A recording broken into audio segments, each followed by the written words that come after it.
everybody. It's a pleasure to be here today for what I feel is one of the most important conversations in hospitality today, how we can mitigate climate risk, manage costs, and build climate resilience into our businesses. As we just heard from Professor Mark Lepere, around the world and also increasingly here in the GCC, climate risk is no longer theoretical, climate-related events. Summer temperatures now often approach 50 degrees, and as the professor said, last year unprecedented flash floods brought parts of the Gulf to a standstill. And these events are already shaping the way that we insure our assets, the way we value our assets, how investors assess risk, and ultimately how we manage our day-to-day operations. And for the hospitality sector, where our product is so closely tied to place, infrastructure, and people, that exposure is especially direct. But the conversation we want to have today is not just about risk, it's also about opportunity, because the more we can understand climate impact, the more we can plan for it, and the more we can allocate effectively our capital, reduce our operating costs, and attract investors who prioritize resilience and long-term value. So to explore how our industry can respond, I'm joined by four fantastic panelists today. We have Fred Barnachawi, Chief Investment Officer of Deshcap. Deshcap are a Canadian-based risk, tech, and insurance consultancy who are independent of any brokers. We have Dimitrios Kalaxis, Senior Vice President of Hospitality at Dubai Holding. Dimitrios looks after the domestic hotels in Dubai, which is about 34 hotels, so 9,942 keys. We have Jitesh Shetty, who is the founder and CEO of Credible, an ESG data management and supply chain traceability platform. And last but not least, we have Helena Egan, who is Senior Director of Global Industry Relations at the World Sustainable Hospitality Alliance. The Alliance is a collaboration of 300 partners and members, which covers 66,000 properties and 8 million rooms globally. So thank you very much, everyone, for joining today. So to start things off, Fred, can you, obviously we've heard a lot from Professor Mark Lepere already, but can you share with us a bit more about how extreme events like heat, floods, storms are already shaping insurance and investor perceptions globally? And what might that mean specifically for the GCC over the next 5 to 10 years? Sure. Thanks, Lizzie, and thanks for the audience. Wish it was 100% occupancy, but that's fine. Let's have fun with it.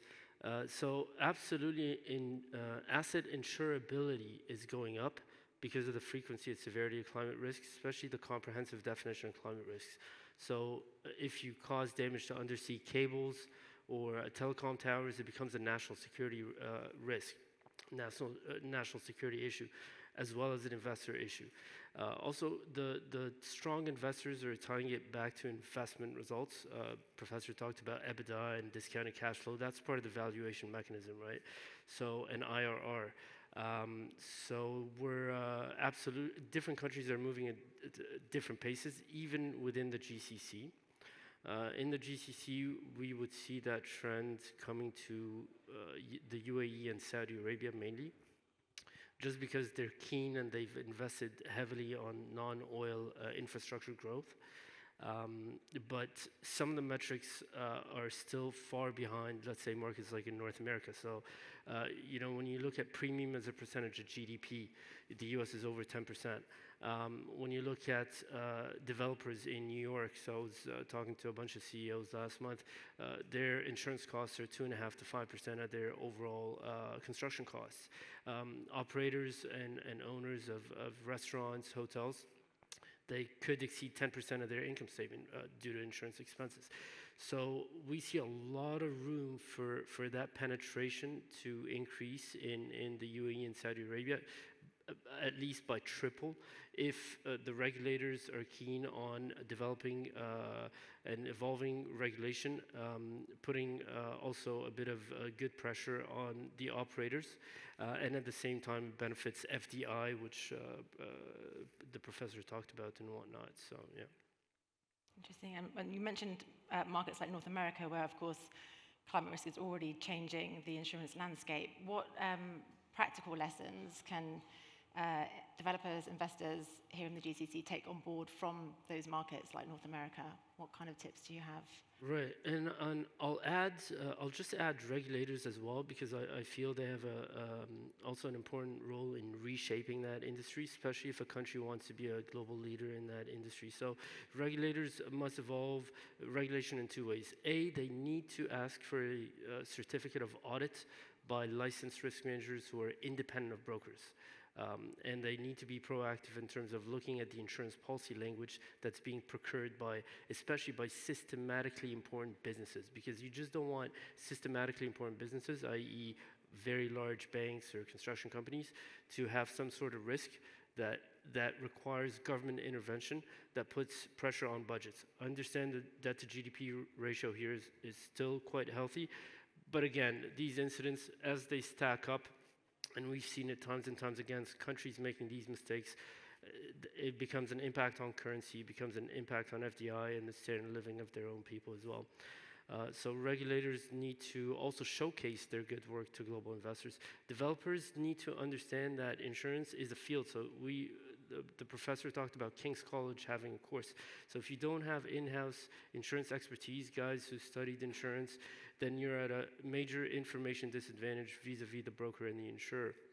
You either need to hire in-house experts or outsource it to licensed risk managers such as ourselves, independent of brokers. They need to audit the language that barely anybody reads. I mean, who in the audience reads insurance policy language? Not many. So we do have one hand, which is quite surprising, actually. We have another hand. So I'll say 2 out of, so you can, it's less than maybe less than 10% for sure, right? Now, show of hands. Well, not yet. Let me ask the question. Have you gone to insurance school? No. Okay. So there is a technique around reading the policy language, negotiating with brokers. There are insurance schools, including NYU, Columbia. Now they're offering risk and insurance courses and whatnot.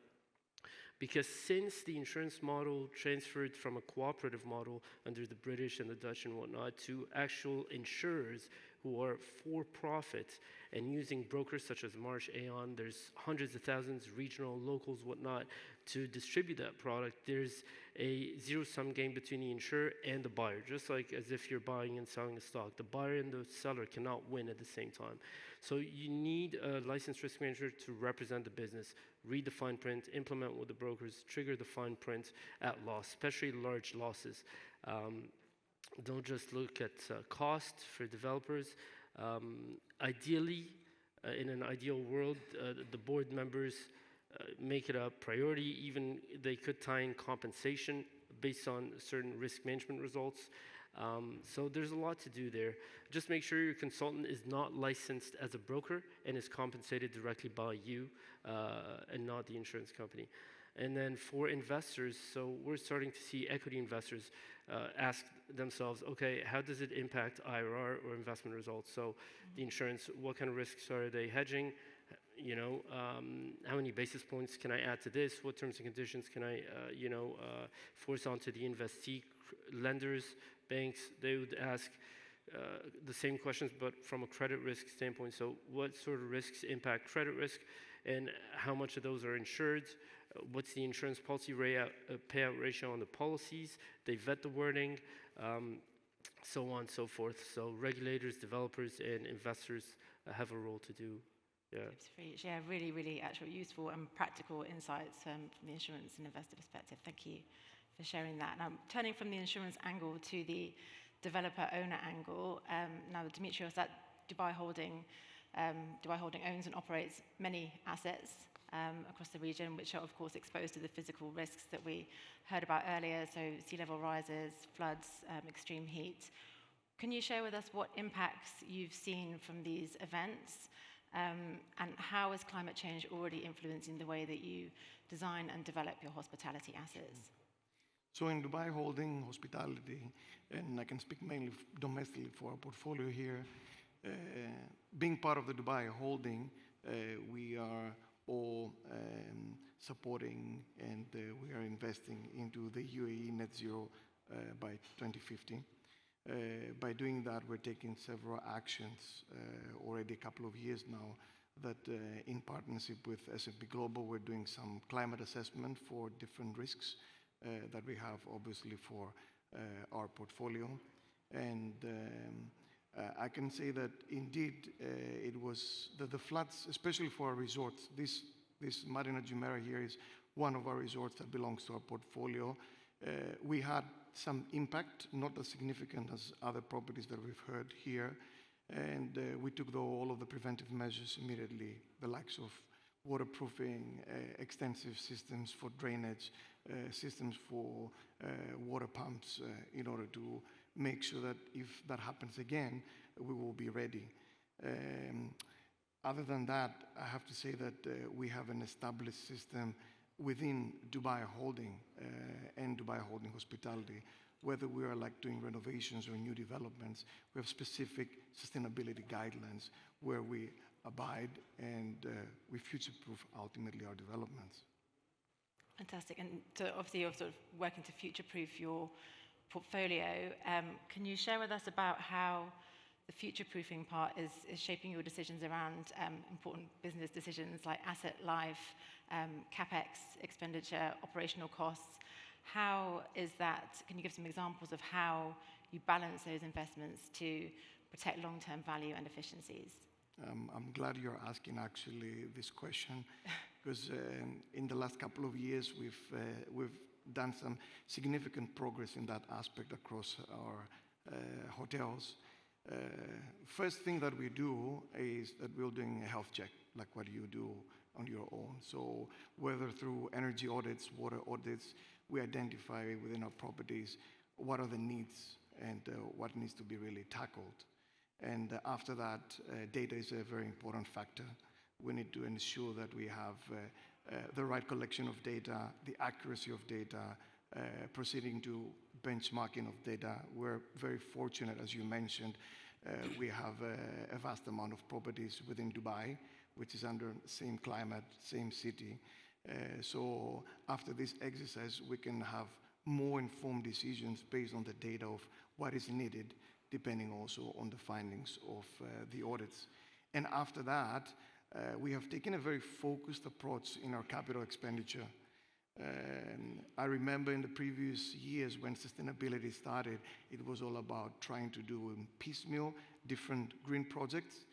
What we've done now across our portfolio, we have a very laser focused on green projects. So we've been carving out from our capital expenditures across our portfolio a percentage of the capital expenditures of each property for each year, which accounts from a 2 to 5%.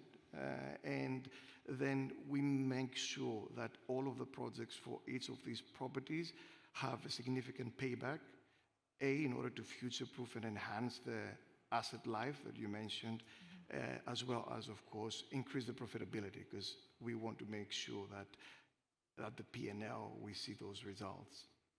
Definitely. So you've seen broader business benefits from future-proofing the portfolio against climate resilience. Absolutely. And it's a matter of consistency. As long as you have a system and as long as across all of your assets, you have such an approach in order to be able to invest, it is something that the results are going to be showing year after year after year.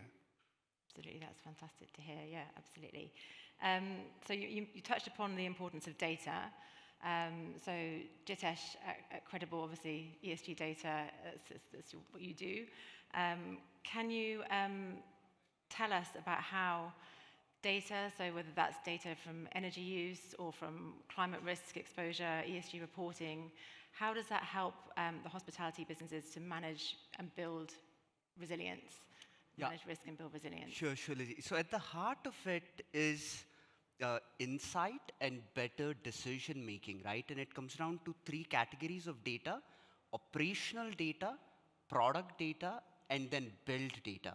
What's unique about hospitality is, as the other two panelists said, that it is a asset-heavy business, and the data is very decentralized, meaning some data is very specific to a property, and some data is very corporate. It's at a corporate level. So one is intra-benchmarking, that within my assets, how am I performing? Second, things like intensity. For example, per guest night, what's my footprint? How do I make that better? Third is peer benchmarking, again doing that with data. What's the baseline, where I am, where do I want to get? That's a very big deal. The other thing we see, our largest customer is IHCL, Taj Hotels. It's a very complex business. So within that, what we see is overlaying financial data on top of impact data, right? So if you look at a hotel, one of their biggest cost is utilities and managing all of that data. So kind of seeing that, what makes sense financially, does that also make sense from an impact standpoint? Now, scope 3 is complex, especially in hospitality. So when you look at that and you see, you can make better decisions around procurement. Green procurement is a big deal, and Taj is really ahead of the curve when it comes to that. Both green procurement, but also buying from the community. If I'm building something, how much I'm buying from the community, getting insights into that, right? That's a very big deal. So it comes down to that, better decision making and continuous insights, and really backing what you do based on data, right? Your CapEx and OpEx investment. Absolutely. I mean, how would a hospitality business, though, go about defining and measuring their exposure to climate risk? Are we sort of, as climate resilience becomes a bigger focus, are we moving towards like a standardized metric like you would have for measuring energy efficiency or green building certifications? Is that starting to become a thing that we can measure climate risk? Absolutely. So IPCC has done an amazing job where the basic KPIs are very, very standardized now. Emission factors are very standardized, but even other KPIs like water waste, those have become very standard. So we think about that like bookkeeping. Then as you think of data as a flow of river downstream, what you're doing is doing some disclosures. They are also getting standardized at a corporate level. GRI, you're doing CSRD in Europe, BRSR in India, and that is getting very, very standardized. Then your audits are also getting standardized at a property level, what you're doing, the different certifications that you need. So we are seeing that a lot, right? So there's a lot of standardization happening now. So you can really do an apples to apples comparison when you're doing peer benchmarking, for example.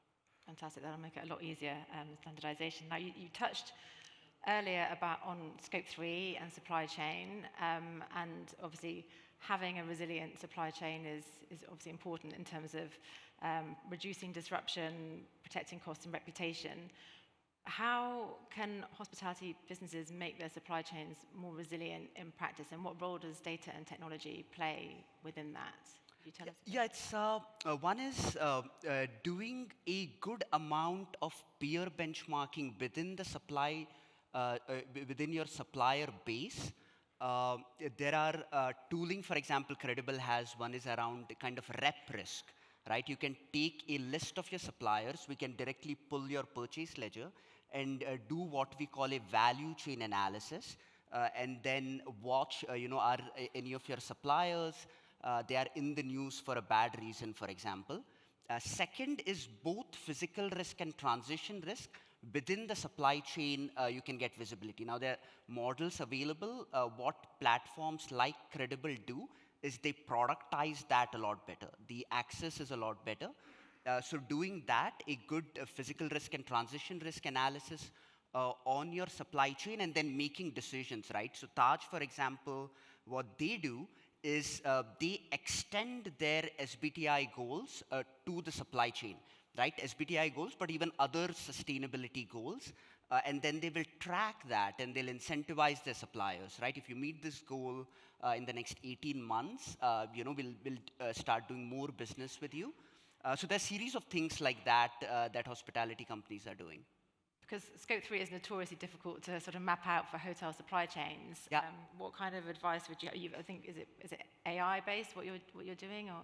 Yeah, this underlying tech LLMs is game changing when it comes to data. With scope 3 is the same. Mapping your scope 3 is very AI driven within Credible, but also other platforms are doing it. Second, what we provide very unique is what we call a traceability platform.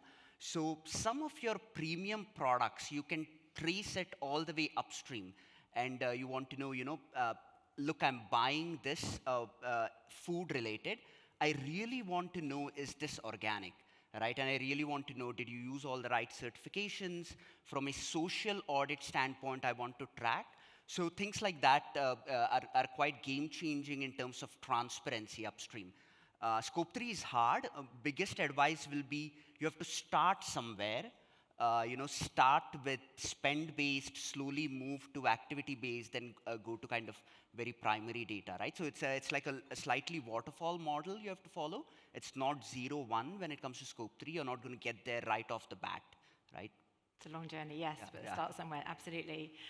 Now, Helena, moving on to your role at the World Sustainable Hospitality Alliance, your global perspective that you have there. Can we talk a bit about collaboration and shared standards that you have amongst your members across the hospitality sector? How can that collaboration and shared standards help to support or cut risks and basically costs whilst accelerating climate resilience across the sector? Great. It's actually really nice to be here talking on behalf of the Global Hospitality Alliance, because when we talk about all these different measuring systems, and I love that Dimitris and I talked about it earlier as well, we say that sustainability is not a new thing, but it is a must. It's no longer a question. And within the Alliance, we've been around over 30 years now, but one of the biggest things for us is collaboration. So if we look at all these different measurements, all these different KPIs, everything, the framework has to be shared, and it ideally has to be global. Of course, the localization is important as well, but setting standards for the industry and building a framework where we're looking at not just carbon and water, but also social KPIs. We look at the workforce, we look at data platforms and education. If you look at our industry, we are one of the world's largest industry employing people. And we have all these incredible figures when we look at how many jobs are directly with hospitality and how many are influenced by that. So I always look at the people perspective, but also the collaboration perspective. There are so many amazing organizations around the world doing a great job, but that doesn't trickle down to the others. So what we're trying to do and what we are doing at our alliance is really pulling the industry together and ensuring that we're building something together. So if you think any of these universal APIs that we're building and shared frameworks, you don't only save money, but you are also creating something together. So when we hold these big events with our members and our partners, we have over 300 partners and members and affiliate partners, and we're sharing all this together, the power is incredible, and then the voices are heard from the small businesses. So creating a level playing field has always been important, and I think it's even more important now, because you have these great big chains. They have so much power and so much knowledge, but then you have smaller properties. And I agree that shouldn't happen just on property level. It has to be an ownership level. Green architecture, we have to look at from the beginning, and sometimes I fear, and I hope I'm not right, are we really waiting for that we're going to be punished if we don't make a bigger steps forward? Isn't it carrot enough that we must do it? It's not a choice anymore. We must do it. And if we're looking into the future, if anyone talks about hospitality, travel and tourism, or any other industries without always thinking sustainably and responsibly, I think that's just not on. It shouldn't happen anymore. Absolutely, and there's some fantastic free resources that are available to everyone, not just WSHA members, but if you look on the website, there's a number of tools and resources that are fantastic to support people and businesses in building climate resilience. You talked about the people part, and that's one thing we haven't discussed so far. We've talked about the risk to physical assets from climate-related events, but moving on to people, which is obviously an important part of hospitality business, and resilience. How can the hospitality sector build social and operational resilience, so ensuring that workforces and communities can essentially adapt to a changing climate? I may have slightly answered that already. You have kind of, yes. So can you kind of maybe elaborate on it in terms of how are you supporting communities in terms of, so I know you have, with people with the workforce, so you've got the Sustainable Travel Academy, which is about to be launched, or has just been launched, I believe. It has been, yes, it has been launched, and the social KPIs are in the mix. One of the things that is working is public-private partnerships, and we must always look in the governments as well, because the fact is, when you are working with hospitality are working with everybody. It is not just people who run the hospitality businesses and the visitors who come there. We know the goods and the bads of this, but everybody gets affected at the destination. It goes so deep there. So if we don't work with the communities, with the regulators, we're not doing this right. So a big part of sustainability, I always feel like there are so many pillars there. We talk about people and planet and everything, but community gets talked about. How do we ensure that the money stays locally there? How do we ensure that we actually support the locals? And one of my favorite examples is this, because we talk about over-tourism, and recently I was at WTC in Rome, and they started talking about under-tourism. But on that, there was a director from the Icelandic Tourism Organization, and he said that the biggest power of tourism is that the remote locations in Iceland still have schools, they still have shops, they still have public transport. So if you think of kind of disbursement of tourism, how much that helps communities and it keeps smaller places alive, and how important it is for us that we don't just gather tourism in one place. There was a shocking figure from the Italian tourism ministers that said that 96% of Italy doesn't gain anything, hardly anything from tourism. It's only 4% of the country that gets visited. And you just feel like that's incredible. So I think like looking at, and the academy and our simulators, everything are there to help to look at all these points. Data is super important, we work on that as well. But the human aspects of it and the human workforce and getting the communities involved for me is a must.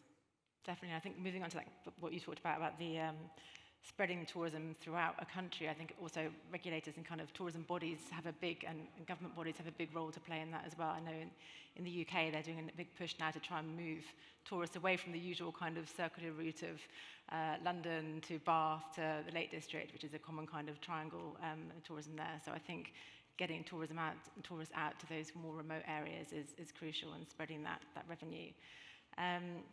Fantastic.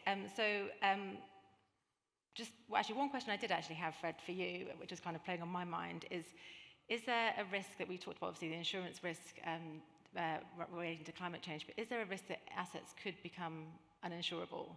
And if so, what would trigger that tipping point? Yeah, there is that risk, but we're still far from there just because of the amount of capital in the insurance industry, which is trillions of dollars. And the professor talked about underwriters. He talked about the Japanese bonds. So bonds are coming up, but they're also coming up for cyber risk. So he didn't talk about that. So these cat bonds, they used to be generally tied to physical risks, but now we're starting to see cat bonds for cyber risks. So actually the cat bond market for cyber insurance alone is over $50 billion. So you've got insurers, you've got reinsurers, and then you've got capital markets outside of reinsurers. There's a lot of capital out there. So it's got to be a disaster, like a global disaster. And frankly, if that happens, we should be personally scared. It wouldn't matter at that point. So there's enough capital to insure a lot of assets. Understand, he mentioned insurance companies pulling out of California. There's a lot of politics on that. But from a capital standpoint, capital availability standpoint, insurers are still making profits. Just look at the ETFs, Invesco Property Casualty Insurer ETF, or some of the stocks of the major P&C insurers that are trading around all-time highs. They wouldn't be trading around all-time highs if the insurers were not making money. Okay, interesting, thank you. Great, I think we're kind of almost about to run out of time, but before we close, I'd just really love to hear from each of you quickly about your top tip for the hospitality sector, for our audience, on future-proofing and building climate resilience into your business. Helena, should we start with you? Well, I guess I almost repeat myself, but I hear it from every single one of you. If we don't collaborate, if we don't share, if we're not in this together, we're never going to make it. And we know this it's a burning question at the moment, but I mean, the more collaboration we get, the more we work together is what I say. Fantastic. Jitesh? Yeah, hospitality and sustainability in hospitality is about value. That's what consumers want more and more. So think about it from a value standpoint over just cost compliance, and start with a baseline where you are today. So get a good baseline with the data and then figure out the path forward. Definitely. Demetrios? You know, when I think about sustainability, it reminds me of the relationship that my kids have with vegetables. And I say that because they know that it's essential for them, but it's not the first thing that they're going to eat. They're going to leave it at last, or if they might even eat it. So I think it's important for all of us to put it on the agenda, measure it, KPI it, make it part of our business, and reward it when it happens. Absolutely. And Fred, finally. I'd say optimize insurance procurement, make it more mathematical. So for regulators, that means you're putting your country on the map as a global powerhouse for insurance. You're attracting FDI. You're increasing the financial stability of your own country. For operators, the professor touched on that. You're defending and growing margins. And for investors, you're defending and growing investment returns. So tie it back in mathematically. It used to be a lot of art, but we've got so much actuarial data, as the professor mentioned, that it's quite a bit of a science right now. Yeah. Fantastic. Well, we have definitely run out of time. Thank you so much to our panelists, some really useful insights, valuable insights, and really practical tips as well, which I hope you can all take away to your own businesses. But thank you very much, everyone, for joining us, and have a good afternoon. Thank you. Thank you.